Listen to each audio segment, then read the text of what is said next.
ఇప్పుడు మీకు ఇష్టమైన జెమినీ టీవీ సీరియల్స్ ని టీవీలో టెలికాస్ట్ అయిన వెంటనే సన్ నెక్స్ట్ లో మాత్రమే చూడండి. ఆలోచించాలి. లాభం లేదు. రోజు రోజుకి రోజా రుద్ర మనసులో మంచిదానిలాగా మారిపోతోంది. అలా జరగడానికి వీల్లేదు. ఇంకా ఏదో ఒకటి చెయ్యాలి. పెద్ద ప్లాన్ వేసి రోజా అంటే రుద్రకి ద్వేషం పెరిగేలాగా, వాళ్ళిద్దరి మధ్య పచ్చ గడ్డి వేస్తే భక్కుమనేలాగా చెయ్యాలి. ఎస్,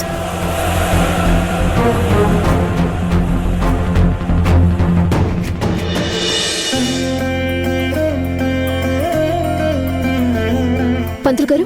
అమ్మా. పంతులు గారు, మీతో మా మామ్స్ మాట్లాడతారంట. అలాగేనమ్మా.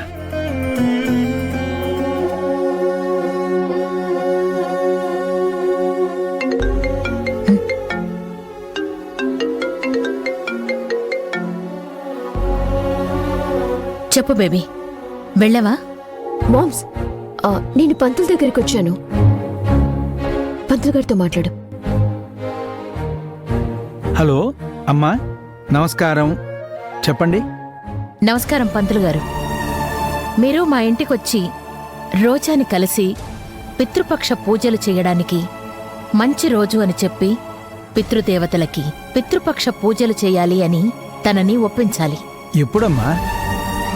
రేపే. అదేంటమ్మా, రేపు పితృపక్ష పూజలు ఎలా చేస్తారమ్మా? అసలు ఇది టైం కాదు కదా. దానికి ఒక ప్రత్యేకమైన తిథి మాసం ఉన్నాయి కదా. పంతులు గారు, తిథి మాసం వారాలు ఉన్నాయి, కాదనడం లేదు.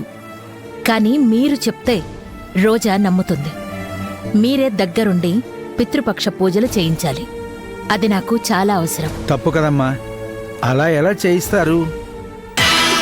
పంతులు గారు, జీవహింస చేయడం తప్పా ఒప్పా? తప్పేనమ్మా. ఒక పులి ఊరి మీద పడి ప్రజలందర్నీ చంపేస్తుంటే, వాళ్ల మీద దాడి చేస్తుంటే ఆ పులిని చంపడం తప్పా ఒప్పా? అడవిలో పులి దాని బ్రతుకు అది బ్రతుకుతుంటే చంపకూడదమ్మా. ఊరి మీద పడి దాడి చేసినప్పుడు ఆత్మరక్షణ కోసం దాన్ని చంపినా తప్పులేదమ్మా. ఇది కూడా అలాగే అనుకోండి. లోక కళ్యాణం కోసం అబద్ధాలు ఆడుతున్నాను అనుకోండి. ఒక మంచి పని కోసం పితృపక్ష పూజలు చేయిస్తున్నాను అనుకోండి. అదెలా అమ్మా? పంతులు గారు, నేను మీకన్నీ వివరంగా చెప్తాను. మీరైతే రండి. మా కంపెనీలో పనిచేసే ఉద్యోగుల సంక్షేమం కోసం, వారి బ్రతుకులు బావుండడం కోసం రోజాతో రేపు మీరు పితృపక్ష పూజలు చేయించటానికి మీరు రోజాని ఒప్పించాలి. ఒక మంచి పనిలో దైవం కూడా మీకు భాగం కల్పిస్తోంది అనుకోండి. ఏంటి పంతులు గారు, ఏం ఆలోచిస్తున్నారు? ఒక మంచి కార్యం కోసమే కదా మిమ్మల్ని సాయం అడుగుతున్నాను. సరేనమ్మా, నేను వస్తాను. ఒక మంచి కార్యం కోసం ఒక అబద్ధం ఆడినా తప్పులేదని శాస్త్రంలో ఉంది. నేను వస్తానమ్మా. మంచిది పంతులు గారు. సరేనమ్మా, మంచిది. మై డియర్ రోజా, సిద్ధంగా ఉండు. రేపు నీకు ఒక మంచి సర్ప్రైజ్ ఇవ్వబోతున్నాను. ఆ సర్ప్రైజ్కి నీ మైండ్ బ్లాంక్ అయిపోతుంది. నమస్కారం పంతులు గారు. ఏంటి ఇలా వచ్చారు? నమస్కారం అమ్మా.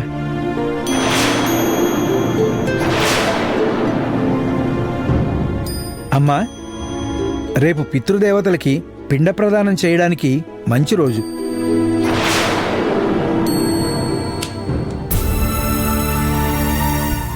ఏంటి పంతులు గారు మీరనేది? నిజమా? అవునమ్మా, రేపు అద్భుతమైన ముహూర్తం ఉంది. ఇలాంటి తిథి ముహూర్తం ఎప్పుడో గాని సంభవించదు. ఈ ముహూర్తంలో పితృదేవతలకి పిండ ప్రదానం చేస్తే వారి ఆత్మ శాంతిస్తుంది. ఇలాంటి అవకాశాన్ని మీరు వదులుకోకూడదనే నేనే వచ్చి మీకు చెప్తున్నాను. అర్థం కాలేదు పంతులు గారు, ఇంత సడన్ గా చెప్తున్నారేంటి? మామూలుగా పితృదేవతలకి పిండ ప్రదానాలు చేయడం అనేది అమావాస్య ప్రతీకమైంది అంటారు కదా. రేపు అమావాస్య కూడా కాదు కదా. మీరు చెప్పేది నిజమే, కానీ తిథి ప్రకారం రేపొచ్చే తిథి అద్భుతమైన తిథి. ఈ తిథిలో పితృదేవతలకు పిండ ప్రదానం సమర్పించాలి. మీరు అనుమతిస్తే నేనే ఆ కార్యక్రమం చేస్తాను.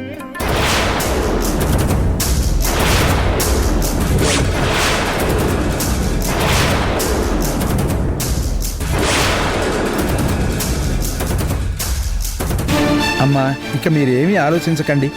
నేనే మీ ఇంటికి వచ్చి చెప్తున్నాను కదా. తప్పకుండా పంతులు గారు, మీరింత ప్రత్యేకంగా చెప్పాక నేనెలా కాదనగలను?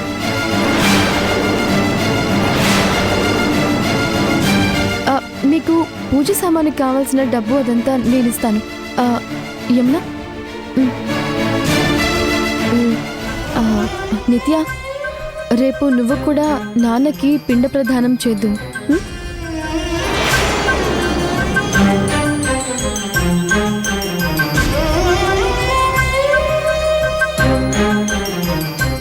యమునా, రేపు కార్యక్రమానికి అన్ని ఏర్పాట్లు నువ్వే దగ్గరుండి చూసుకో. అలాగే రోజా. రోజా, రేపటితో నీకు రుద్రకి జన్మ జన్మలకు తీరని శత్రుత్వాన్ని క్రియేట్ చేస్తున్నాను. చూడు రోజా, ఈ మాలతిని నువ్వు చాలా తక్కువ అంచనా వేస్తున్నావు. Be ready.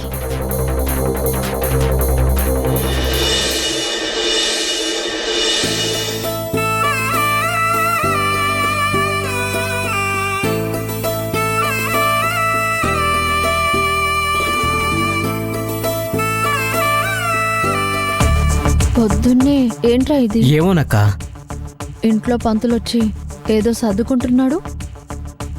పూజలాగా ఉంది. ఏంటో అక్క, నాకు కూడా తెలియట్లేదు. ఏదైనా తెలుసుకోవాలిరా. చూడగానే ఆలోచించి జరగబోయేదాన్ని ఊహించాలి. అన్ని తెలివితేటలుంటే నేను నీ వెంట కుక్కలాగెందుకు తిరుగుతానక్క? నా పని నేను చేసుకోగలను కదా. రే, పంచులేస్తున్నావా? పంచులంటే ఎలా ఉంటాయక్క? ఇదిగో ఇదే, దీన్నే పంచ్ అంటారు. ఓ రుద్ర, మీరిద్దరూ బాగా క్లోజ్ అయినట్టున్నారు. నేనెవరితోనైనా చాలా తొందరగా కలిసిపోతాను. మంచికి మంచి, చెడుకి చెడు. నాతో స్నేహం చేస్తే స్నేహంగా ఉంటాను. నాతో శత్రుత్వం పెంచుకుంటే శత్రువు అంత చూస్తాను. అవును పంతులు గారు, ఈ ఇంట్లో ఏం జరుగుతుంది? రుద్ర, మా ఇంట్లో చిన్న కార్యక్రమం ఉంది. నువ్వు వెళ్ళి అమ్మని తీసుకునిరా. మేడం ఇక్కడికి వస్తే మిమ్మల్ని, పంతులు గారిని, వీళ్ళందరినీ చూస్తే భయపడిపోతారు కదా. ఆ విషయం మీకు తెలుసు కదా. చూడు రుద్ర, నీకు ప్రతిదానికి ఎదురు మాట్లాడడం అలవాటైపోయింది. రోజా మనందరికీ కంపెనీకి యజమానురాలు. తను చెప్పిన దాన్ని మనం పాటించాలి గాని ప్రశ్నించకూడదు. నేనేమన్నాను ఇప్పుడు? మేడంని ఇక్కడికి తీసుకొస్తే అందరినీ చూసి భయపడతారు అన్నాను. అది ఎదిరించడం, ప్రశ్నించడం ఎందుకవుతుంది? నా డౌటు నేను చెప్పాను. పర్వాలేదు రుద్ర, అమ్మ భయపడినా పర్వాలేదు. ఈ కార్యక్రమాన్ని అమ్మ దగ్గరుండి చూడాలి. ఇది మా కుటుంబానికి సంబంధించిన విషయం. అమ్మని తీసుకొచ్చి నువ్వు తన పక్కనే ఉండు, సరేనా? సరే, తీసుకొస్తాను. నేను జీతం తీసుకునేది మీరు చెప్పినట్టు చేయడానికి, మేడంకి సేవలు చేయడానికే కదా. కానీ పంతులు గారు ఎందుకు వచ్చారో, ఈ ఇంట్లో ఏం జరుగుతుంది, ఆ విషయం చెప్పట్లేదు. చెప్పాను కదా, ఇది మా ఇంటి కార్యక్రమం. నువ్వు వెళ్ళి అమ్మని తీసుకునిరా.